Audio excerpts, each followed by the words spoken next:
प्रणाम। मैं अमरनाथ शर्मा आज आपके सामने प्रस्तुत हुआ हूँ।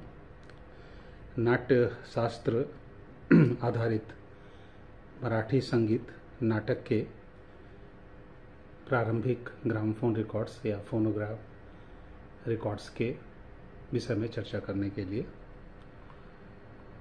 दोस्तों, मराठी नाटक, खास करके मराठी संगीत नाटक, उसमें पाए जाने वाले नाट्य शास्त्र के एलिमेंट्स के ट्रेसेस एवं उनके उपलब्ध ग्रामोफोन रिकॉर्ड की चर्चा की शुरुआत करने के पहले मैं आपसे इजाज़त चाहूँगा कि मैं ग्रामोफोन रिकॉर्ड, उसका भारत में प्रादुर्भाव और शुरुआती दौर पे कुछ चर्चा करूं।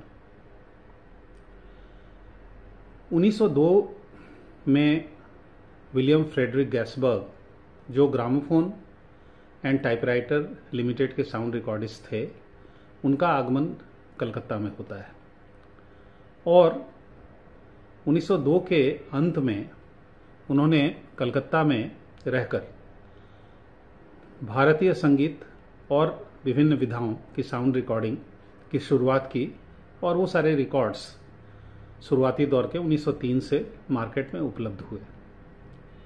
ये जो साउंड रिकॉर्डिंग का फेज था, एक कमर्शियल फेज था, लेकिन अगर मैं ये कहूँ कि 1902-1903 से ही भारत में साउंड रिकॉर्डिंग की शुरुआत हुई तो ये कहना गलत होगा।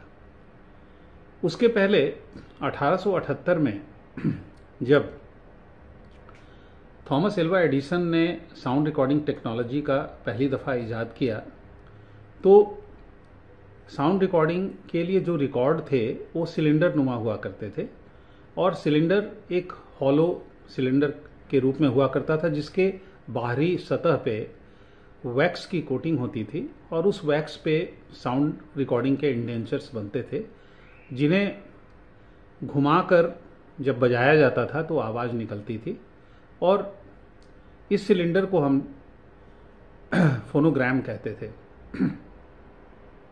दुर्भाग्यवश ये सारे सिलेंडर का प्राप्त करना, खास करके भारतीय म्यूजिक के संदर्भ में, अति दुर्लभ है, क्योंकि हम लोगों ने इन चीज़ों को प्रिजर्व नहीं किया। फैक्स स्ट्रैंगवे या दूसरे कुछ लोग जो इंडिया में आए थे और उन्होंने कुछ साउंड रिकॉर्डिंग की, वो सारे रिकॉर्डिंग और सिलेंडर लेकर के वो लंदन और जर्मनी के म्यूजियम्स को उन्होंने दे दिया। भारत के म्यूजियम में शायद आज भी कहीं एक भी पीस देखने को नहीं मिलता है। किंतु कुछ साउंड सिलेंडर मुझे प्राप्त हुए, जो मैंने अपनी किताब the wonder that was cylinder में उन्हें डॉक्यूमेंट किया है। ये रही एक संक्षिप्त जानकारी। अब अगर हम मराठी थिएटर की तरफ चलते हैं और इसका संबंध नाट्य शास्त्र से, जो पांचवें वेद के रूप में माना जाता है, उससे अगर हम जोड़ते हैं इसको, तो हमें इसमें कुछ नाट्य शास्त्र के एलिमेंट्स उनकी म्यूजिक में, कुछ उनके एडवर्टीजमेंट में देखने को मिलते हैं, जो शुरुआती दौर के हैं। जैसे अगर हम मराठी थिएटर की बात करें तो मराठी थिएटर के जनक, उन्हें भावे साहब को, विष्णु भावे को हम लोग मानते हैं और विष्णु भावे ने 1843 के लगभग में वो चिंतामन राव पटवर्धन के यहाँ सांगली में काम किया करते थे।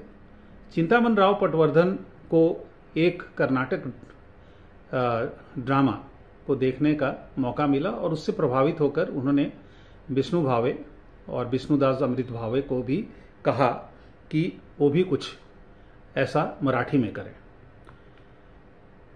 इस डायरेक्शन के बाद भावे साहब ने सीता स्वयंवर आख्यान की रचना की जिसके 52 भाग थे, आख्यान थे। लेकिन इस ड्रामा का प्रस्तुतिकरण जब उन्होंने किया तो ये उस समय प्रचलित जो कीर्तन की पद्धति थी उस पद्धति से इन्फ्लुएंस था। कीर्तन में सारे पात्र स्टेज पे गाते नहीं थे, जैसे सूत्रधार हैं या उनके साथ के कुछ लोग आकर स्टेज पे गाते थे कीर्तन स्वरूप में, और वो कीर्तनकार स्पीच भी देते थे, माइम्स भी करते थे, डांस भी करते थे, गाते भी थे और नरेशन भी करते थे। इनकी परंपरा भी काफ़ी उस ज़माने के जो भक्ति कल्ट थी उससे इन्फ्लुएंस थी, और इसमें आख्यान, पद, इन सबों का समावेश था। कुछ पौराणिक रेफरेंसेस, कथाओं के रेफरेंसेस, उनका भी जिक्र होता था, जिसे हम कह सकते हैं ओरल हिस्ट्री से बहुश्रुता। तो बहुश्रुता का भी जिक्र था, अभंग था, आख्यान थे, मूल पद था, इन सबों का प्रेजेंटेशन था। विष्णु भावे का काल तकरीबन 1880 तक चलता है। 1880 से लेकर के 1920 का जो काल है वो अन्ना साहब किर्लोस्कर को समर्पित है। अन्ना साहब किर्लोस्कर, जिनका नाम बलवंत पांडुरंग था, उन्होंने 1880 में एक संगीत नाटक से एक्सपेरिमेंटेशन किया। ये संगीत नाटक मुख्यतः महाभारत पर आधारित था, शकुंतला। इसका नाम था संगीत शाकुंतल, और ये इसके सारे कैरेक्टर्स गाकर पूरे के पूरे नाटक को प्रेजेंट कर रहे थे, यानी कि ये संगीत प्रधान था। और उस समय में वागोलीकर, नाटेकर ऐसे गायक थे इस नाटक से जुड़े हुए, जिससे काफ़ी प्रसिद्ध हुआ। जब इस नाटक को लोग देखने आए तो शकुंतला के विषय में जानकारी आम लोगों को थी, लेकिन उनका प्रभावित होना ज़्यादा से ज़्यादा इसके संगीत से था। इसलिए 1880 के बाद संगीत नाटक का एक प्रचलन महाराष्ट्र के थिएटर में बड़े जोर शोर से चालू हुआ, और इसमें चूंकि संगीत बहुत ही डोमिनेटिंग आइटम था, और साथ में आप जानते हैं कि नाट्य शास्त्र में भी संगीत का समावेश सामवेद से हुआ है। तो अगर हम नाट्य शास्त्र का रेफरेंस देते हैं तो आप देखेंगे कि चैप्टर 1 में नांदी का जिक्र है। जब असुरों पे भगवान इंद्र की विजय हुई तो सेलिब्रेशन के दौरान भरत मुनि ने नांदी का गायन किया था, जिससे तमाम देवतागण, उनके साथ नाग, गंधर्व आदि खुश होकर उन्होंने भरत मुनि को काफ़ी ब्लेसिंग्स और काफ़ी चीज़ों से नवाजा था, जिसके फलस्वरूप आगे के ड्रामा को सक्सेसफुली एनैक्ट करने के लिए, प्रेजेंट करने में उन्हें काफ़ी मदद मिली थी। नांदी बेसिकली एक बेनेडिक्शन है, ऊपर वाले के प्रति आभार प्रकट करना कह लें या उनकी प्रशंसा करना, और नांदी का गायन भगवान को काफ़ी खुश करता है। अब अगर हम मराठी थिएटर की तरफ आते हैं तो हम देखते हैं कि इस थिएटर में भी नांदी गाने का प्रचलन था, और संगीत शाकुंतल के शुरुआती दौर के प्रेजेंटेशन के बाद उनके पास कोई स्त्री कैरेक्टर नहीं था ड्रामा में, और वो चाहते थे एक्चुअली मेल कैरेक्टर्स ही स्त्री का रोल निभाते थे।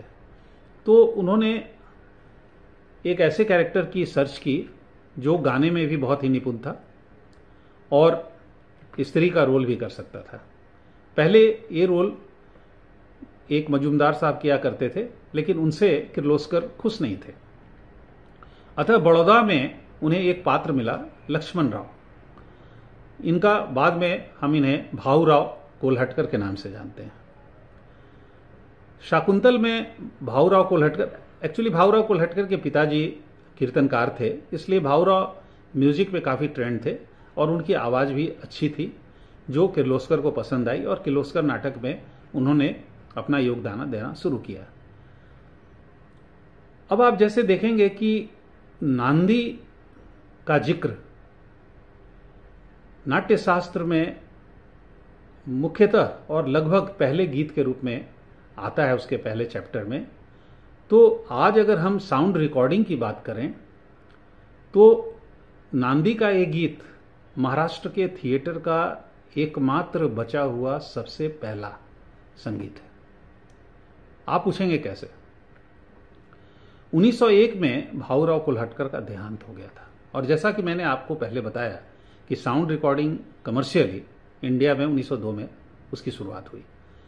तो 1901 में जो व्यक्ति मर गया, अगर उसकी आवाज़ सिलिंड्रिकल रिकॉर्ड पे उपलब्ध है तो वो महाराष्ट्र थिएटर की सबसे नायाब और सबसे पुरानी आवाज़ है। और वो नायाब इसलिए भी है कि वो नांदी की आवाज़ है, जो कहीं ना कहीं भरत मुनि के नाट्य शास्त्र से जुड़ती है। अगर मैं आपको वो सुनाऊं तो शायद आपको बहुत ही कर्णप्रिय लगेगा। तो लीजिए ये नांदी सुनिए।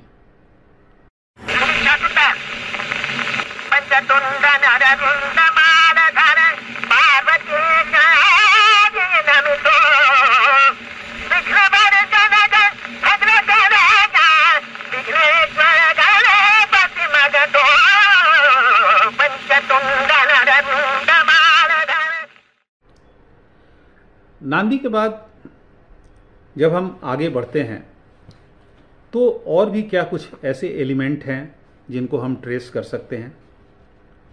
जी हाँ, कुछ ऐसे और भी एलिमेंट्स हैं जिन्हें हम ट्रेस कर सकते हैं और उसमें एक एलिमेंट है जिसे हम कहते हैं रस थियरी। रस थियरी भी नाट्यशास्त्र का एक पात्र है। हालांकि जब आप मराठी थिएटर के गायन को सुनेंगे तो वो क्लासिकल बेस्ड थे और उन पे नॉर्थ इंडियन म्यूजिक का भी बहुत प्रभाव था। एक नाटक हुआ करता था मान अपमान।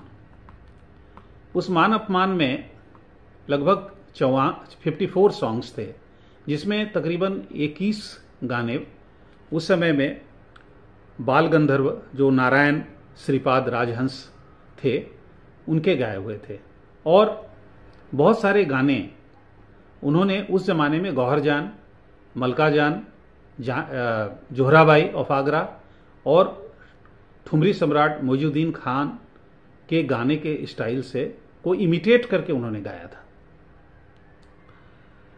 उसमें मुख्यतः जो संगीत का डायरेक्शन था, डायरेक्टर थे, म्यूजिक डायरेक्टर थे, वो गोविंद राव टेम्बे थे, जो एक अति उत्कृष्ट हारमोनियम वादक थे। तो आपने एक बेगम अख्तर का गाना सुना होगा, हमरी अटरिया पे आओ रे संवरिया, देखा देखी बलम हुई जाए।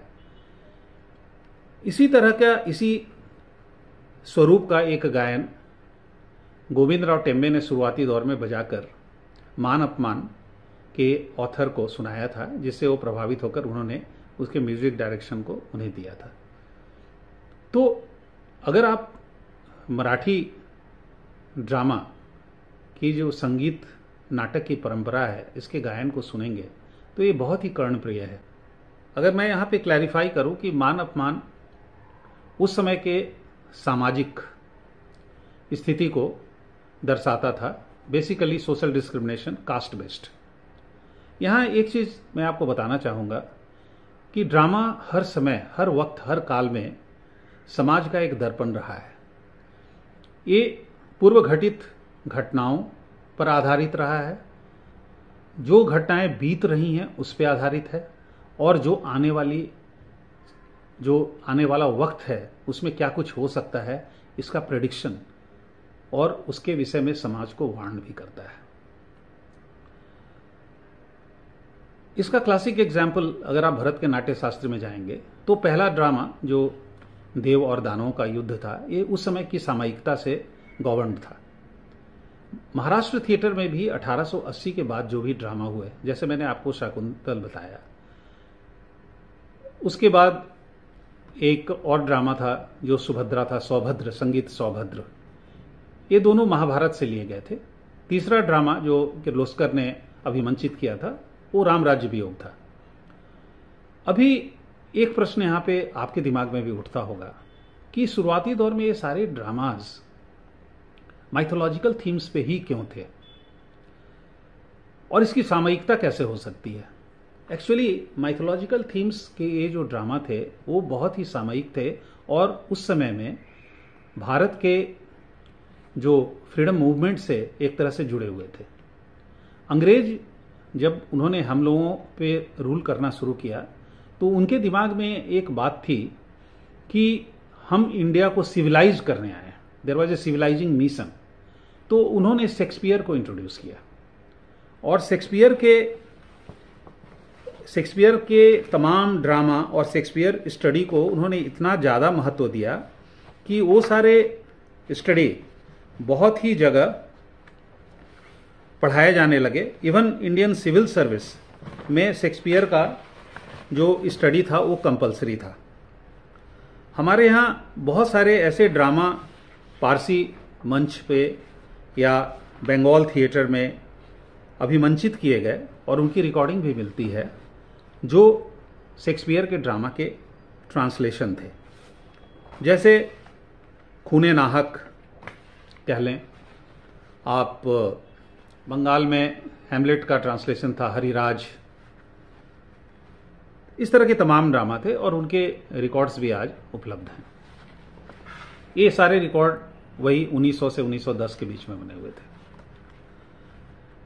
तो इनको काउंटर करने के लिए, ब्रिटिश सिविलाइजिंग मिशन को काउंटर करने के लिए हमारे फोर फादर्स वो वेस्टर्न एडुकेटेड थे, लेकिन उनमें से अधिकतर लोगों को अपने ईस्ट के वैल्यूज को, जो अच्छे वैल्यूज थे उनकी भी जानकारी थी, उसके विषय में जागरूकता थी।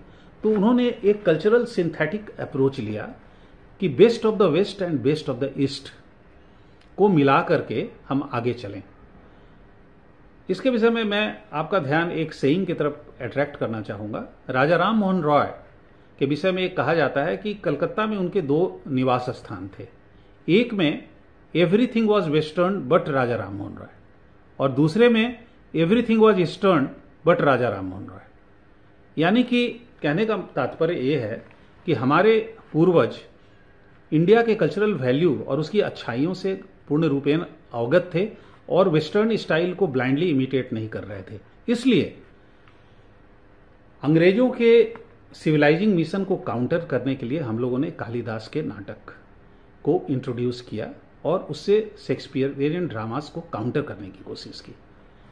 महाभारत से रिलेटेड, रामायण से रिलेटेड जो गाने हैं और जो नाटक है वो इन्हीं चीज़ों को बताता है। आइए हम सौभद्र का एक गाना सुनते हैं।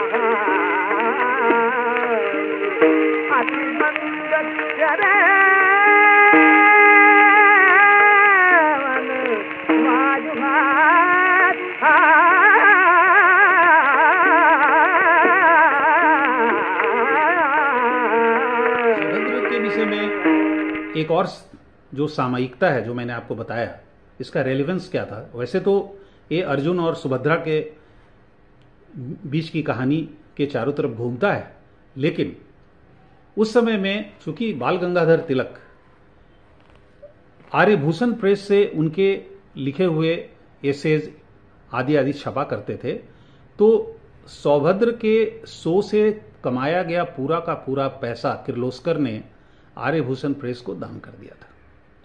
दूसरा, ये ड्रामा अभिमंचित हुआ था 1905-1906 के लगभग में, तो उस समय में anti partition movement of Bengal बड़े जोर शोर से चल रहा था। तो एक पूना में ड्रामा जब ये हो रहा था तो उस ड्रामा को रोक करके मंच पर बाल गंगाधर तिलक जी और the father of Indian nationalism Babu Surendra Nath Banerjee को बुलाकर वहां उनको सम्मान प्राप्त दिया गया था। इसलिए सौभद्र में माइथोलॉजी, काउंटरिंग द शेक्सपियरियनिज्म एंड हमारे नेशनल मूवमेंट को सपोर्ट, ये तीनों एलिमेंट पाए जाते हैं। अब अगर हम आगे बढ़ें तो हमारे पास जो दूसरा ड्रामा है जिसे हम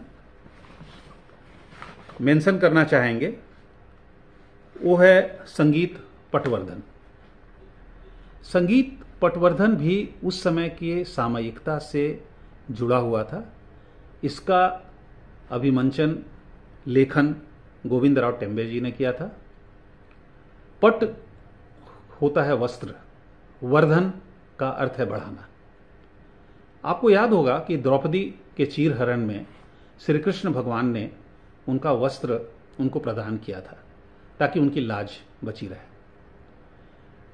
इस ड्रामा को जब प्रेजेंट किया गया तो इसका रिप्रेजेंटेशन था कि महात्मा गांधी के जाने के बाद तिलक जी के जाने के बाद महात्मा गांधी कृष्णावतार हैं और उनके खादी से वो भारत माता की लाज बचा रहे हैं, इसलिए इसमें इस तरह का एक मैसेज भी। इसके बाद हम आपको लिए चलते हैं एक और संगीत नाटक की तरफ जिसका नाम है संगीत विद्याहरण।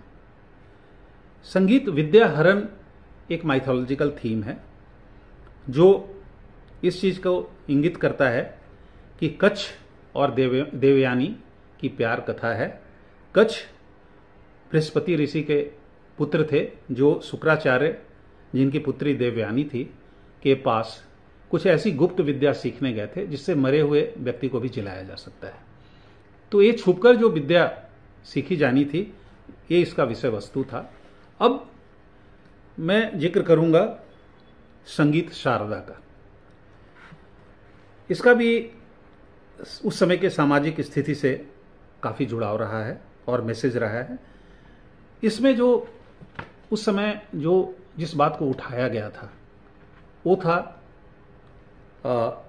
मैरिजेबल एज, दैट इज आप कह सकते हैं age of consent for marriage.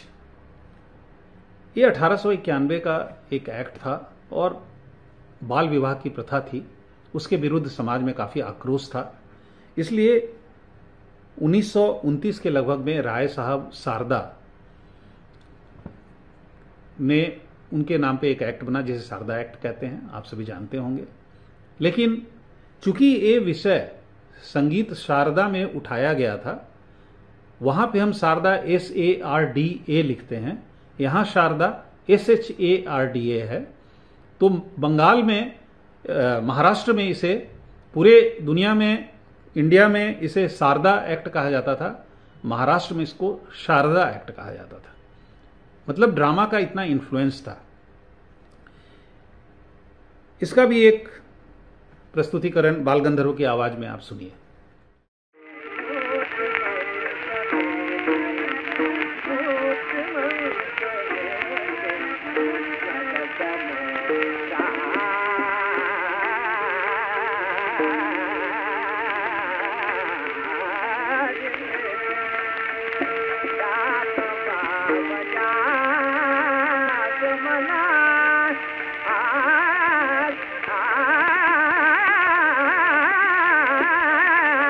इसके अलावा मैं एक दो और ड्रामा का जिक्र करूंगा जिसमें सामयिकता का पुट था, और वो एक था पहला स्थानीय स्वराज्य या म्यूनिसिपैलिटी। म्यूनिसिपैलिटी को कंट्रोल करने के लिए, इंडियन रिप्रेजेंटेशन के लिए ये ड्रामा था। और उस समय में बीजी तिलक के right hand man NC Kelkar, Nachiket Kelkar थे, जिन्होंने कहा था कि अगर हम लोकल म्यूनिसपैलिटी के लेवल पे अगर हम गवर्न करना शुरू करें तभी हमें पूरे देश की स्वतंत्रता का क्लेम करना चाहिए। म्यूनिसपैलिटी के अलावा एक और भी बहुत ही इंटरेस्टिंग ड्रामा था कीचक वध, जिसे महाराष्ट्र के गवर्नमेंट ने उस समय में, जो भी बॉम्बे प्रेसिडेंसी थी, उन्होंने इसे बैन कर दिया था। और वो था कीचक वध। कीचक किंग विराट के मिलिट्री कमांडर थे और द्रौपदी और पांचों पांडव अज्ञातवास में वहां रहते थे। उस समय में कीचक के मन में द्रौपदी को लेकर के कुछ बुरे भाव थे, जिसके कारण भीम ने उनका वध कर दिया था। ये ड्रामा जब पूना में दिखाया जा रहा था तो पहले ब्रिटिशर्स ने सोचा कि ये तो एक माइथोलॉजिकल ड्रामा है, लेकिन ऐसा नहीं था। बाद में एक उनके एजेंट ने, जो इंडियन थे, उन्होंने एक रिपोर्ट दी और उस रिपोर्ट के तहत ये कहा गया कि यहाँ पे भीम और कोई नहीं, वो बाल गंगाधर तिलक हैं, कीचक जो हैं वो लॉर्ड कर्जन हैं और भारत माता जो हैं वो द्रौपदी हैं। इसलिए इस ड्रामा को बैन कर दिया गया था। अब अगर हम इतने 4-5 गाना सुनाने के बाद आपने एक चीज महसूस किया होगा कि इसके जो प्रमुख गायक हैं वो बाल गंधर्व हैं। तो ऐसा बाल गंधर्व के ऊपर में क्या था और इसका नाट्य शास्त्र से क्या संबंध है? सच पूछिए तो नाट्य शास्त्र में गंधर्वों का जिक्र है और गंधर्व का जो गायन है वो नाट्य शास्त्र के क्लासिकल गाने का एक रिप्रेजेंटेशन है, गंधर्व गान। हमारे यहाँ बहुत सारे गायक हुए हैं जो उनके अलग अलग नाम हैं, लेकिन महाराष्ट्र में एक परिपाटी रही कि जो बहुत ही अच्छे गायक थे उनको गांधर्व का और गंधर्व का टाइटल दिया जाए। जैसे बाल गंधर्व आप जानते हैं, नारायण श्रीपाद राजहंस। भूगंधर्व थे रहीमत खां हुद्दू खां, जो हुद्दू खां के वंश से आते थे। छोटा गंधर्व, सवाई गंधर्व, नूतन गंधर्व आदि अनेक नाम हैं। यहां एक कहना मैं चाहूंगा कि जो गंधर्व की विधा थी उसमें स्वर, ताल और पद का समावेश था, इनका सम्मिश्रण था। पद की महत्ता उतनी ज्यादा नहीं थी जितना ताल की महत्ता थी। और इसे नाट्य शास्त्र में एक कहा भी गया है कि गंधर्व तजनेयम स्वर ताल पदतः माकम। गंधर्व के द्वारा प्रस्तुत किया हुआ गीत भगवान को बहुत ही प्यारा था और उसकी जो छवि थी उसके विषय में कहा जाता है कि गंधर्व गायन जो था वो एक यज्ञ था, सैक्रिफाइस था, आहुति था। इसलिए महाराष्ट्र थिएटर में एक गंधर्व गायन का भी एक प्रचलन था जो हमें बाल गंधर्व की गायकी से प्राप्त होता है। अंत में मैं आपका ध्यान आकर्षण करना चाहूंगा नाट्य शास्त्र के रस थियरी पे और उस जमाने का के अर्ली पीरियड का एक एडवर्टीजमेंट आपके सामने प्रस्तुत कर रहा हूं, जो अल्तेकर हिंदू ड्रामा का एडवर्टीजमेंट है। और यहाँ जो ड्रामा हुआ था वो नारायण राव पेशवा की मृत्यु पे ये ड्रामा है। इस ड्रामा में अगर आप एडवर्टीजमेंट और उसका इंग्लिश ट्रांसलेशन देखेंगे तो ये बता रहे हैं कि इसमें 4 रसों का सम्मिश्रण है। कृपया हाइलाइटेड पोर्शन को देखिएगा ध्यान से, तो वो 4 रस का जिक्र है। दोस्तों, मैं ये नहीं कह रहा हूं कि नाट्य शास्त्र के समग्र ग्रामर और एलिमेंट से को स्ट्रिक्टली फॉलो करते हुए महाराष्ट्र का संगीत नाटक इनेक्ट किया जाता था, किंतु इसमें बहुत कुछ ऐसा था जो नाट्य शास्त्र के द्वारा प्रदत्त गाइडलाइंस से जुड़ा हुआ दिखता है। बाकी इस विषय के जो विद्वान हैं ये उनका सब्जेक्ट है और वो इस पे चाहें तो आगे रिसर्च कर सकते हैं। बहुत बहुत धन्यवाद। प्रणाम।